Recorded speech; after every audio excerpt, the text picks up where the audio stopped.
Baiklah, Assalamualaikum warahmatullahi wabarakatuh.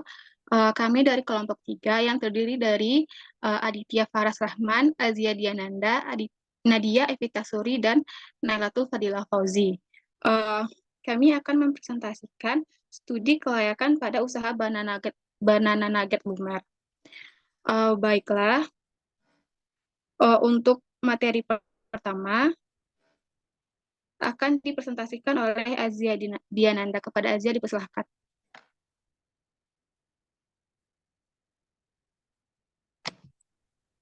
Sebelum saya menjelaskan tentang aspek pasar dan aspek pemasaran dari usaha kami, di sini kami membuat usaha Banana Nugget Lumer, yaitu camilan yang terbuat dari pisang yang dicampur dengan tepung dan bahan lainnya, kemudian digoreng hingga menjadi lembut dan lezat. Produk ini memiliki daya tarik yang mirip dengan Banana Nugget Lumer, namun dengan keunikan rasa dan tekstur yang berbeda.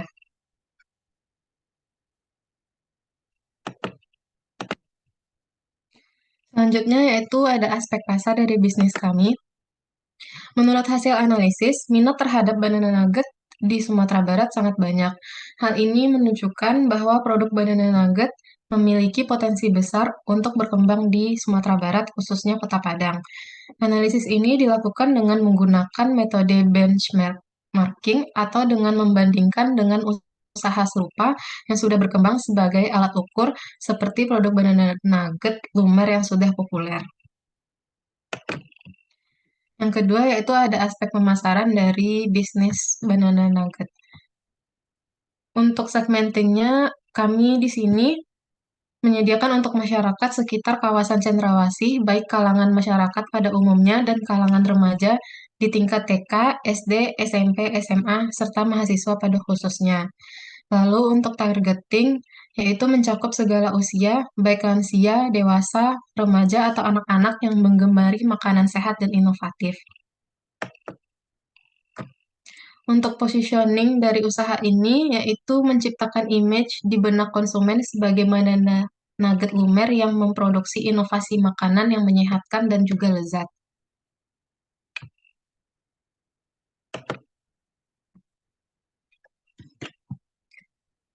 Lalu analisis toast dari usaha kami.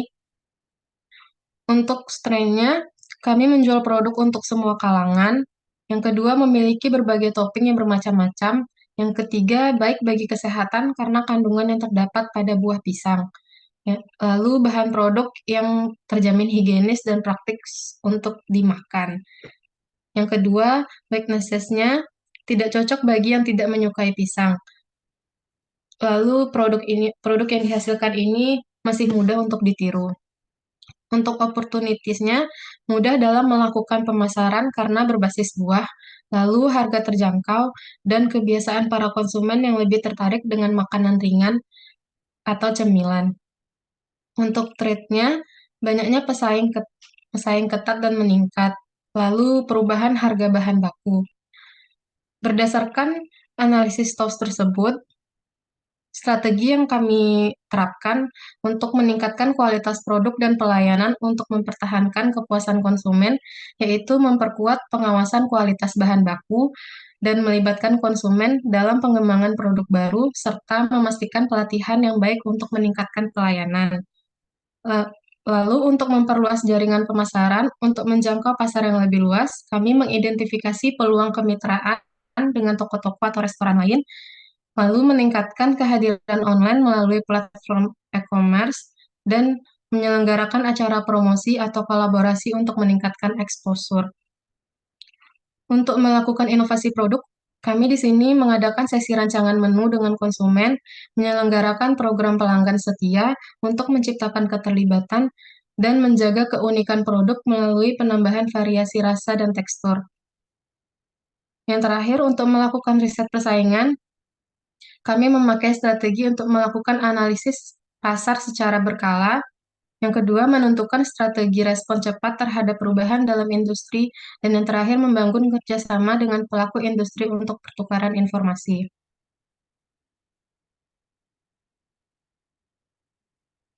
Selanjutnya, analisis marketing mix dari usaha Banana Nugget.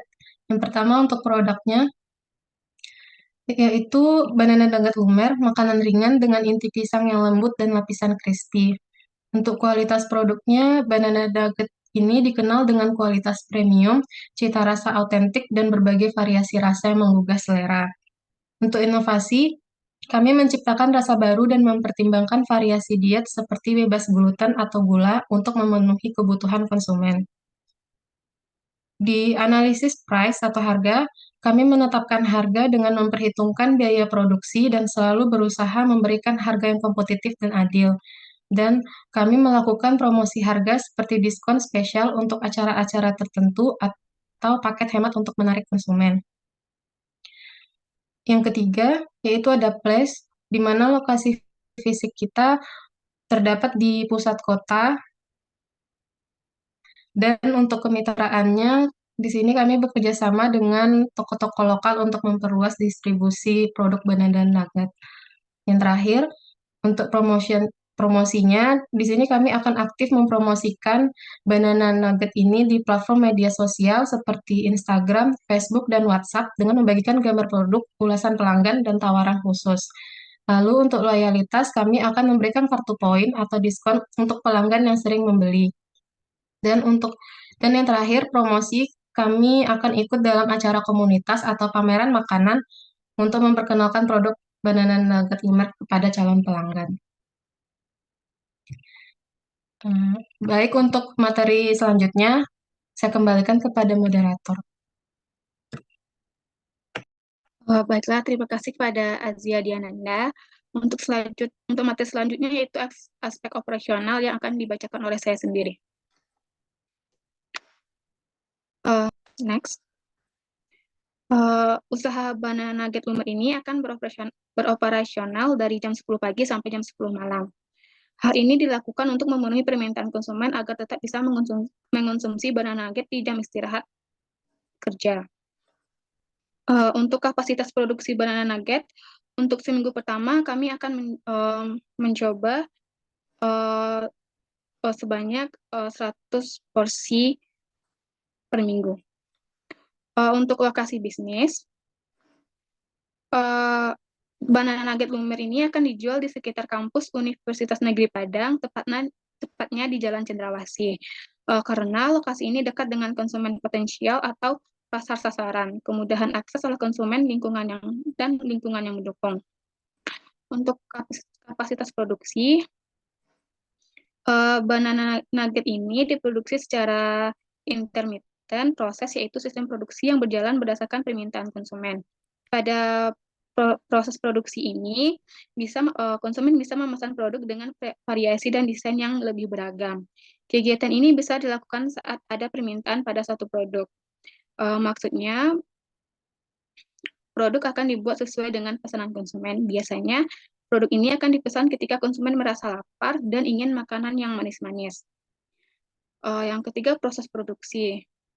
Untuk pertama, pemilihan bahannya bahan yang akan digunakan seperti pisang untuk toppingnya, dan bahan untuk rasa seperti coklat glaze, dan bahan-bahan ini akan dipastikan berkualitas tinggi dan sesuai dengan rasa dan topping yang diinginkan konsumen.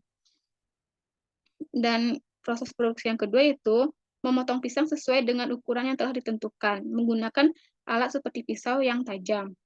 Yang selanjutnya, setelah pisang dipotong, pisang akan dibaluri dengan tepung. Pisang yang sudah dipotong selanjutnya dibaluri dengan tepung terigu yang basah dan dilanjutkan dengan tepung roti atau tepung panir. Selanjutnya proses penggorengan. Pisang yang telah dibaluri tepung selanjutnya digoreng dengan minyak panas. Jika pisang sudah berwarna kecoklatan, tandanya pisang sudah matang. Selanjutnya proses packing. Pisang yang sudah digoreng dimasukkan ke dalam lunchbox dan disusun agar pisangnya muat dengan jumlah yang telah ditentukan. Selanjutnya pemberian rasa.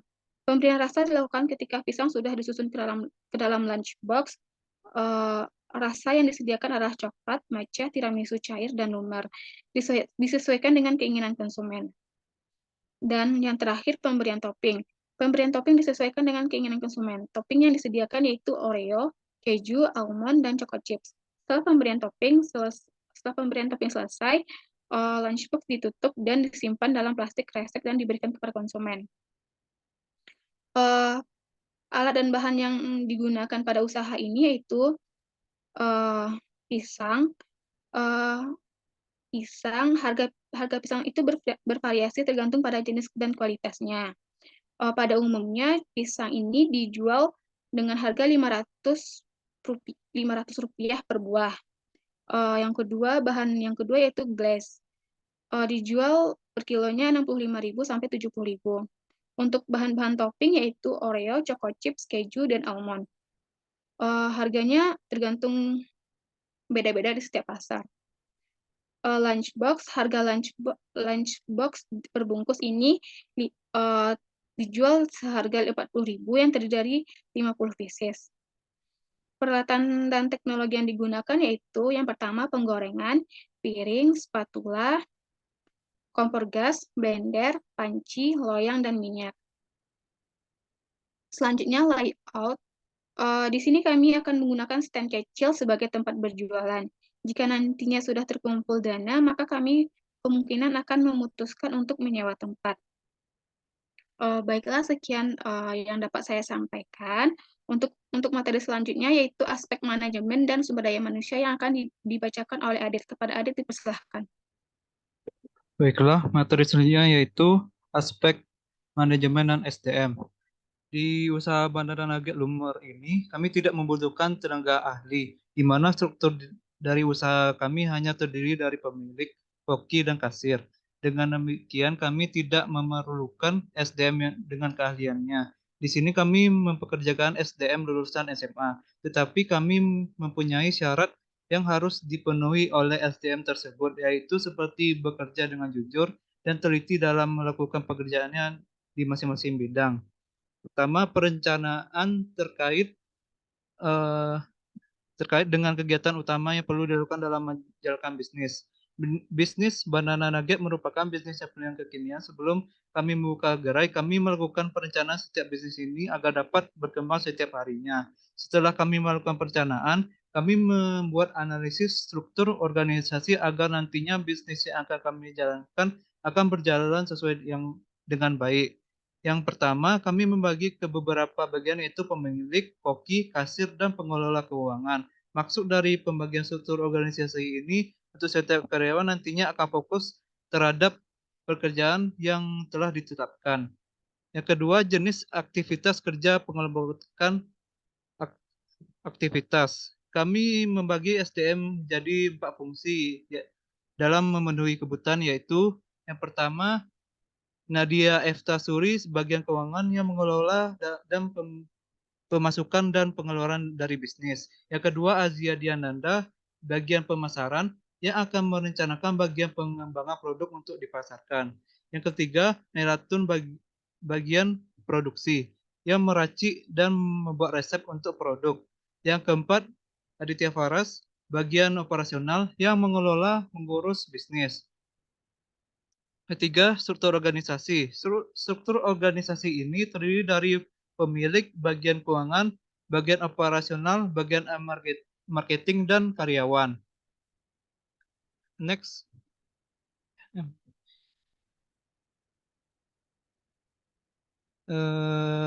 Selanjutnya yaitu aspek eksternal. Ada terdiri beberapa aspek. Yang pertama, aspek ekonomi adalah aspek geografi sosial yang berkaitan dengan hal-hal ekonomis dari dampak positif usaha Banana Nugget Lumer ini, yang menjadi suatu kebanggaan sendiri jika usaha Banana Nugget Lumer ini yang kami jalankan menjadi sukses, lantaran kami bisa mengerjakan 2 pekerjaan, yaitu kuliah sambil kerja tanpa harus menggabungkan salah satunya. Selain itu, usaha Banana Nugget Lumer ini diharapkan dapat membuka lapangan pekerjaan sehingga dapat meminimalisir pengangguran. Dari dampak negatif pada usaha Banana Nugget Lumer adalah harga pisang dan bahan-bahan lain yang digunakan dalam produk dapat berfluktuasi di mana perubahan harga bahan baku bisa berdampak pada margin keuntungan bisnis ini. Yang kedua, aspek sosial. Aspek sosial adalah hasil dari aktivitas manusia dengan alam sekitar atau lingkungannya. Dilihat dari dampak positif pada aspek sosial, usaha Banana Nugget Lumer ini adalah terjalinnya interaksi sosial antara masyarakat dengan kami sebagai pelaku bisnis. Sehingga apabila usaha The Start Box kami yang akan bisa sukses, tentunya akan membutuhkan tambahan karyawan. Hal ini membuka lahan pekerjaan baru buat teman-teman yang membutuhkan, dan dampak negatif dari banana nugget lumur ini, rasa dan preferensi konsumennya dapat berubah seiring waktu. Yang ketiga, aspek politik dan hukum. Aspek hukum merupakan hal yang penting untuk dipertimbangkan dalam sebuah proyek, termasuk proyek bisnis. Salah satu tujuan dari analisis aspek hukum ialah mengetahui legalitas suatu bisnis. Legalitas ini diwujudkan dari bagaimana ketetapan badan hukum yang sesuai dengan ide bisnis.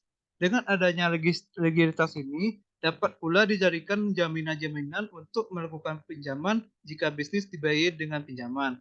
Bagi usaha kami, yaitu Banana Nugget Lumur ini belum memiliki izin usaha yang lengkap. Hanya ada izin sewa tempat dan lokasi secara lisan. Bentuk usaha perseorangan ini dapat dikatakan tidak layak secara hukum. Selain itu, dukungan masyarakat setempat. Dengan adanya Banana Nugget Lumur ini, masyarakat mengapresiasi suatu produk baru karena ini merupakan salah satu usaha yang memiliki berbagai manfaat bagi seluruh masyarakat dan para konsumennya, sehingga aman untuk dikonsumsi. Yang keempat itu aspek lingkungan. Lingkungan hidup adalah cara untuk mengetahui dampak yang ditimbulkan jika suatu investasi dilakukan, baik dampak negatif maupun positif.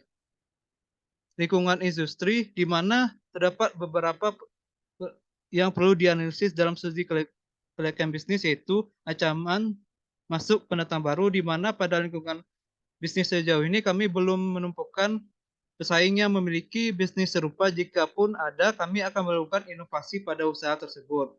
Kekuatan tawar-menawar pembeli, di mana masyarakat menyukai makanan-makanan penutup yang manis dan lezat, maka kekuatan pembeli pada produk yang dihasilkan akan tinggi. Ya, selanjutnya kekuatan tawar-menawar pemasok, di mana pemasok tentunya sangat lumayan tinggi ataupun berubah, maka kami dapat mengontrol bahan-bahan diperlukan secara mudah.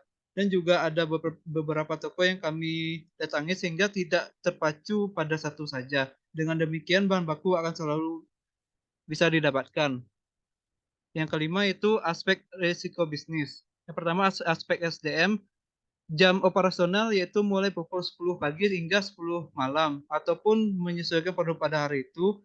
Karyawan yang kurang ramah tentu akan menjadi penilaian konsumen yang mempengaruhi minat konsumen untuk membeli ulang. Selanjutnya aspek pemasaran, masalah perizinan, persaingan banyak, kegagalan dalam promosi untuk mengenalkan produk, namun tentunya kami berusaha untuk menunjukkan keefektifan dalam mengadakan percakapan dengan pelanggan dan dalam pengembangan produk dan aktivitas di sosial media. Yang selanjutnya aspek produksi, masalah pemasok yang biasanya lumayan tinggi ataupun berubah-ubah, maka kami dapat mengontrol bahan-bahan yang diperlukan secara mudah. Dan juga ada beberapa toko yang kami datangi sehingga tidak terpacu pada satu, dengan demikian bahan baku yang selalu bisa didapatkan. Kerusakan kualitas di mana adanya pisang yang buruk. Saya kembalikan kepada moderator. Baiklah, terima kasih kepada Adit. Untuk materi selanjutnya yaitu aspek keuangan yang akan dibacakan oleh Nadia Evita. Kepada Nadia dipersilahkan.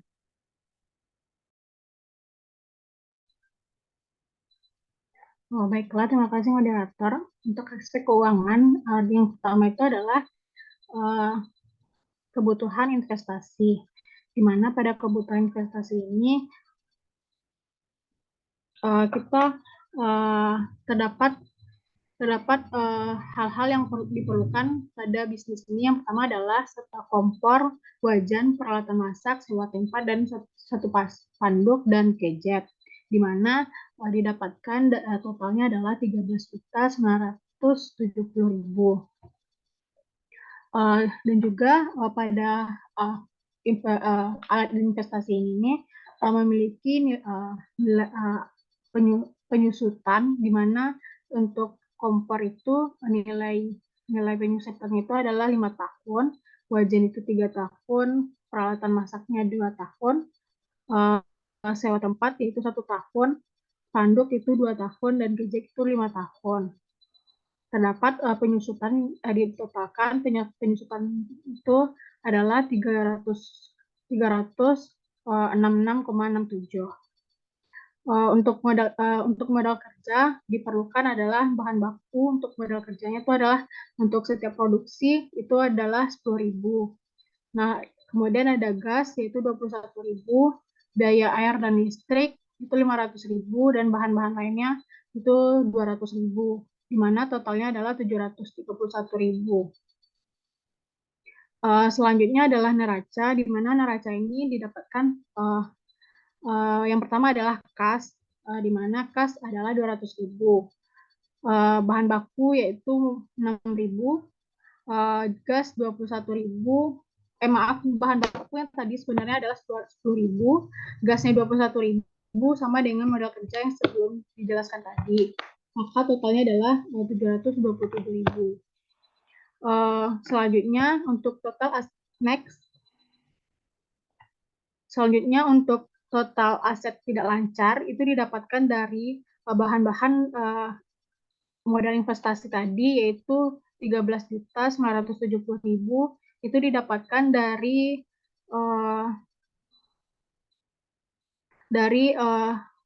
jumlah kebutuhan investasi tadi. Nah, untuk total asetnya itu didapatkan dari total modal kerja ditambah dengan neraca tadi, yaitu 13.970 itu ditambahkan dengan 731.000. Maka totalnya adalah 14.701.000. Yang kemudian itu juga termasuk modal sendiri. Next.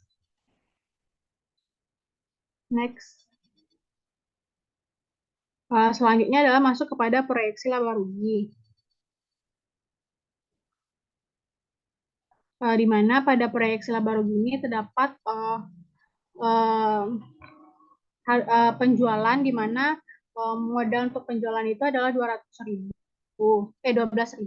Untuk harga yang akan dijual itu adalah 15.000. Nah, kemudian total penjualan itu didapatkan total penjualan pada tahun pertama adalah 180 juta, untuk tahun kedua adalah 190 juta, untuk tahun ketiga 239.580 juta, untuk tahun keempat 263.538 juta, dan tahun kelima 289.891.800 juta. Di mana selanjutnya adalah harga pokok penjualan, di mana itu didapatkan tadi di kebutuhan investasi, yaitu modal awal, yaitu 10.000, dan harga pokok penjualan total adalah 120.000. Maka didapatkan laba kotornya adalah untuk tahun pertama adalah 60 juta, tahun kedua 66 juta, tahun ketiga 79.860 juta, dan tahun keempat 87.846 juta, dan tahun kelima 96.630.600 juta.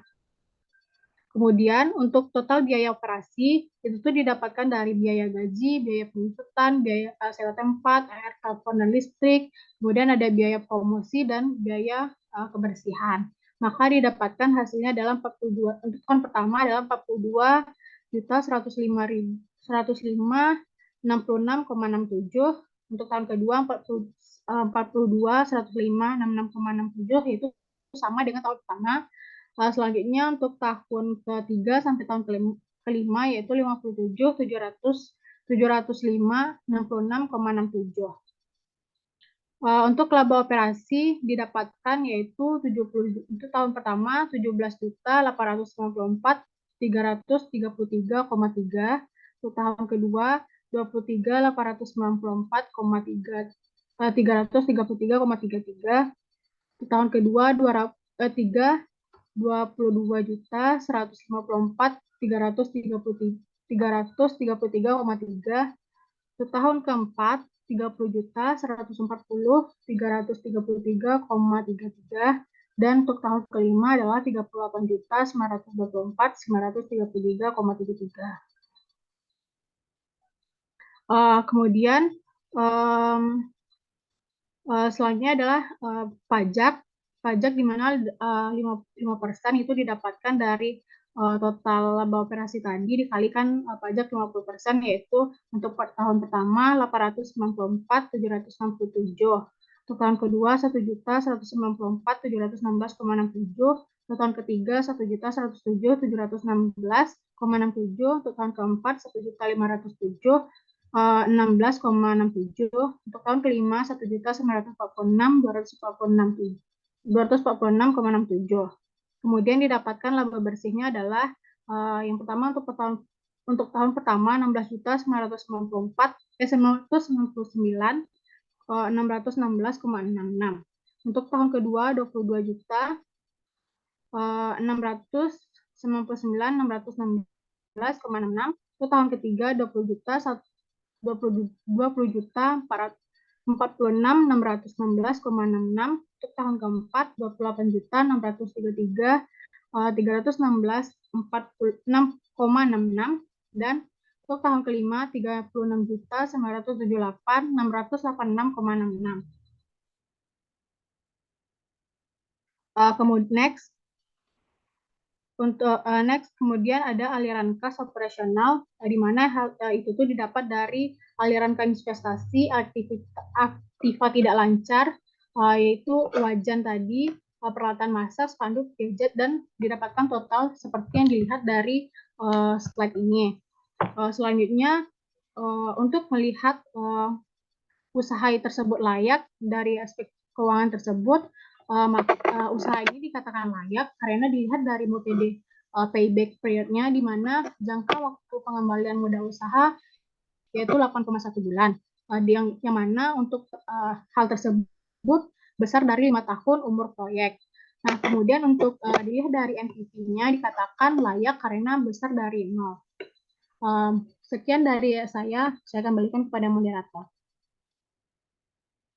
Baiklah, terima kasih kepada Nadia.